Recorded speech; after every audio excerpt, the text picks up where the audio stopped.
Welcome students, आज हम पढ़ेंगे प्रोटीन्स के बारे में। प्रोटीन्स हमारे पास बहुत ही इंपॉर्टेंट कंपाउंड्स हैं जो कि हमारे पास होती है मैक्रो मॉलिक्यूल्स। जैसे कि हमने कार्बोहाइड्रेट्स का पढ़ा, कार्बोहाइड्रेट्स भी हमारे पास मैक्रो मॉलिक्यूल्स है। हमारी बॉडी में टोटल या फिर यूनिवर्सली आप अगर देखें तो जो हमारे पास मैक्रो मॉलिक्यूल्स है 4 टाइप्स की होती है। अगर हम ऑर्गेनिक मैक्रो मॉलिक्यूल्स की बात करें तो protein is one of them.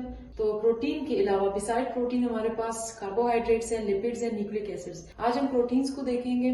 Proteins हमारे पास ग्रीक वर्ड प्रोटियोस से ड्राइव हुई है, जिनका मतलब है द फर्स्ट। ये वो पहले हमारे पास मैक्रो मॉलिक्यूल्स हैं जो कि हमारी बॉडी की फॉर्मेशन में हेल्पफुल है, क्योंकि सबसे पहले बॉडी फॉर्मेशन में, बॉडी को बनाने में इनका इम्पोर्टेंट रोल होता है। इसके अलावा जो है इनमें एक और इम्पोर्टेंट जो हमारे पास फीचर है वो ये है कि इनमें नाइट्रोजन एटम होता है, और नाइट्रोजन एटम जो है हमारी बॉडी को फॉर्मेशन में बहुत ही ज्यादा हेल्पफुल है, जो कि हमारे पास कार्बोहाइड्रेट्स, लिपिड्स में एब्सेंट है। इसको डिस्कवर किया था 1838 में जॉन्स बर्जीलियस ने।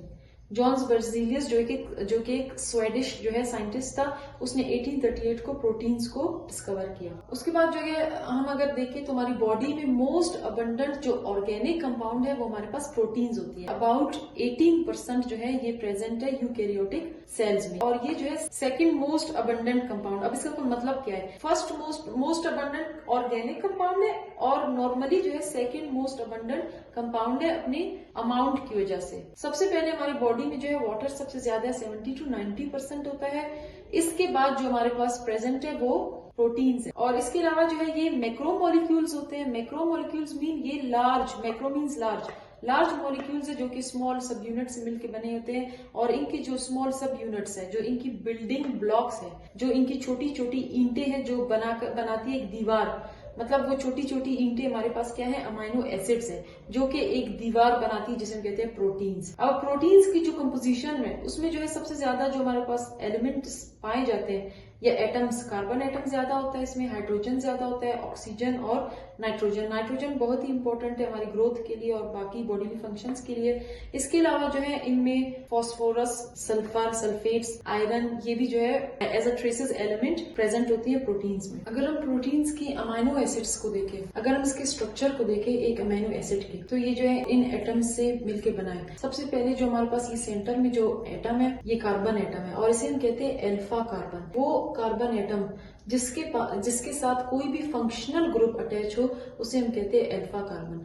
तो यहाँ पर ये जो अमाइन ग्रुप और कार्बोक्सिलिक ग्रुप जो आपको नजर आ रहे हैं, 2 C डबल बॉन्ड OH, ये कार्बोक्सिलिक ग्रुप है, और जो है ये NH2 ये अमाइन ग्रुप है। तो ये दोनों फंक्शनल ग्रुप्स हैं, और ये अटैच है उस कार्बन के साथ जिसे हम क्या कह रहे हैं? Alpha carbon. यहाँ पर इस कार्बन के साथ 2 फंक्शनल ग्रुप अटैच है, और ये जो हाइड्रोजन जो कि अल्फा कार्बन के साथ अटैच है इसे हम क्या कहेंगे? अल्फा हाइड्रोजन कहेंगे। ऊपर की तरफ आपको एक R नजर आ रहा है, ये R हमारे पास अल्काइल ग्रुप है। अल्काइल ग्रुप कोई भी CH3 ग्रुप, उसे हम कहते हैं अल्काइल ग्रुप। तो यहाँ पर हाइड्रोजन भी हो सकता है, यहाँ पर CH3 भी हो सकता है, यहाँ पर कोई लॉन्ग चेन भी हो सकती है कार्बन की। तो इस अल्काइल ग्रुप की वजह से जो अमाइनो एसिड्स हैं उनमें वैरायटी आती है। तो अमाइनो एसिड में जो वैरायटी होती है, जो चेंज आता है, अमाइनो एसिड एक दूसरे से डिफरेंट है, किस लिए?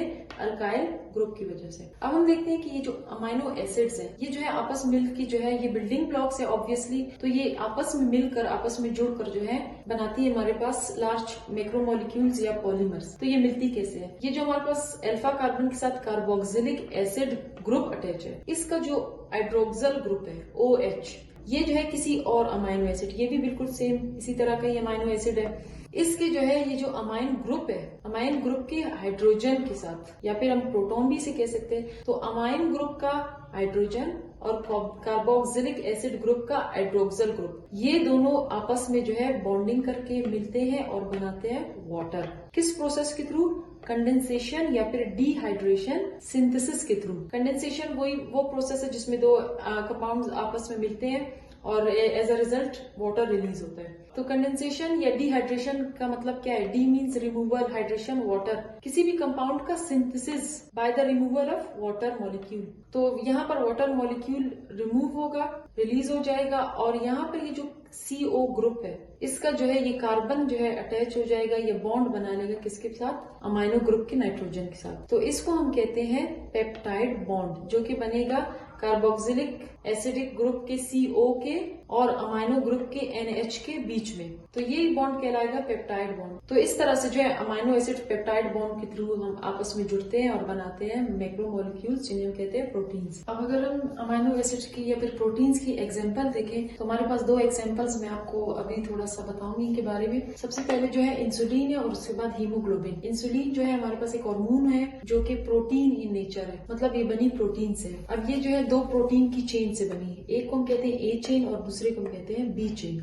ए चेन में हमारे पास 21 अमाइनो एसिड्स है और बी चेन में 30 अमाइनो एसिड्स हैं। तो अगर इनकेस ए चेन में से या बी चेन में से अगर आप कंफ्यूजन को रिमूव करने के लिए अगर हम इस ए चेन को ले लें और इसमें से 21 की जगह अगर 20 अमाइनो एसिड्स आ गई और एक जो है अमाइनो एसिड जो है मिस्टेकनली रिमूव हो गया, किसी भी म्यूटेशन की वजह से जो है एक अमाइनो एसिड हमारे पास इस इंसुलिन से रिमूव हो गया, तो जो इंसुलिन बनेगा वो डिफेक्टिव होगा और वो अपना काम नहीं कर पाएगा। और इंसुलिन आपको पता है अगर इसमें कोई भी डिफेक्ट आ जाए इस इंसुलिन हार्मोन में तो हमें जो है एक डिजीज से सफर करना पड़ता है जिसे हम क्या कहते हैं, डायबिटीज। दूसरा जो है हमारे पास ये एक रिस्पायरेटरी पिगमेंट है। हीमोग्लोबिन हमारे रेड ब्लड सेल्स में होता है। 95% ऑफ हमारे सेल को जो आरबीसी का सेल है, हमारा जो आरबीसी है रेड ब्लड सेल है, उसके 95% के एरिया को कवर किया होता है इस हीमोग्लोबिन में। इसके 574 अमाइनो एसिड से बना होता है। इसकी जो है 4 चेन्स होती है, 2 अल्फा चेन्स और 2 बीटा चेन। और जो अल्फा चेन्स है वो 141 जो है, हर जो हमारे पास each alpha chain is made up of 141 amino acids. और इसी तरह बिल्कुल हर जो बीटा चेन है वो बना है 146 अमाइनो एसिड से। अगर हम एक इसमें से जो है किसी एक बीटा चेन को हम ले लें और इसमें जो है 6th पोजीशन पर हमारे पास एक अमाइनो एसिड होता है जिसे हम कहते हैं ग्लूटामिक एसिड। अगर ये अमाइनो एसिड जिसे हम कहते हैं ग्लूटामिक एसिड रिप्लेस हो जाए वेलिन के साथ, मतलब वेलिन एक और अमाइनो एसिड है, अगर ये ग्लूटामिक एसिड की जगह आ जाए तो एक डिसीज कॉज होती है जिसे हम क्या कहते हैं, सिकल सेल एनीमिया।